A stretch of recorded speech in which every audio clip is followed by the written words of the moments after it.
Est-ce que l'intelligence artificielle va remplacer les ingénieurs télécoms? Certains disent oui, mais la réalité est tout autre.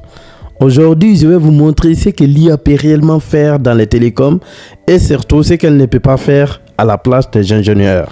Restez jusqu'à la fin car vous allez être surpris de sa performance. 1. Optimisation du réseau en temps réel. L'IA peut analyser la qualité du réseau et ajuster automatiquement certains paramètres. Résultat, meilleure couverture réseau, moins de saturation et surtout une connexion stable pour les utilisateurs. 2. Détection et prévention des pannes. Avant même qu'un problème n'arrive, l'IA peut analyser des anomalies et envoyer des alertes préventives aux ingénieurs afin qu'ils agissent avant même que les clients ne soient impactés. 3. Automatisation du support client. L'IA peut répondre aux questions simples des utilisateurs, comme par exemple redémarrer une box ou tester une ligne. C'est rapide, efficace et surtout disponible 24 heures sur 24. C'est super, non? Mais on verra tout de suite les limites aussi. 4. Aide dans la planification et le déploiement des nouvelles antennes.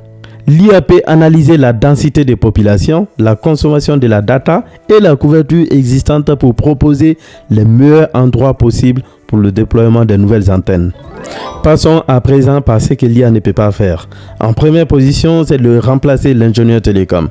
L'IA ne peut pas remplacer les ingénieurs télécoms car l'IA peut proposer plusieurs solutions, les solutions les plus stratégiques et les solutions les plus optimales pour les utilisateurs, mais l'IA ne comprend pas forcément les enjeux les plus stratégiques, car en télécom, comme dans tout autre domaine d'ailleurs, la solution la plus optimale pour les utilisateurs n'est pas forcément la plus adaptée ou la plus stratégique pour l'entreprise. Donc seul l'être humain est amené donc à prendre la décision finale.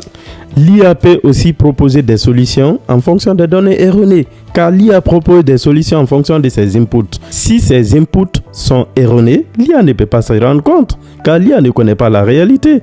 L'IA raisonne en fonction de ce qu'on lui a fourni. Donc seul l'ingénieur est capable de savoir ce qui a été fourni à l'IA est erroné. 2. Réparation des antennes sur le terrain.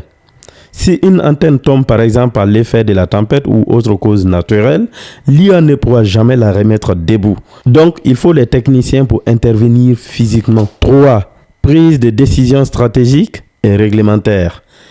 Déployer un réseau implique des lois qui sont propres à chaque pays et l'IA ne pourra jamais les connaître dans la moindre des détails et prendre des décisions favorables à l'entreprise. Le déploiement d'un réseau nécessite aussi des coûts, ce qui nécessite forcément des négociations. L'IA ne pourra jamais se convertir en expert humain pour aller faire des négociations qui seront favorables à l'entreprise. En quatrième et dernière position, la gestion de l'émotion des clients.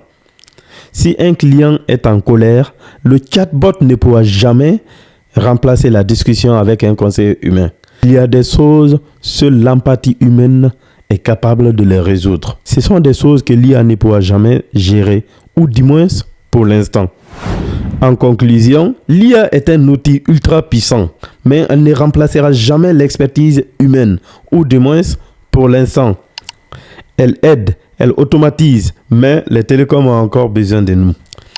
Alors, au lieu de craindre les IA dans les télécoms, il faut plutôt l'utiliser comme un outil pour gagner en temps dans nos tâches.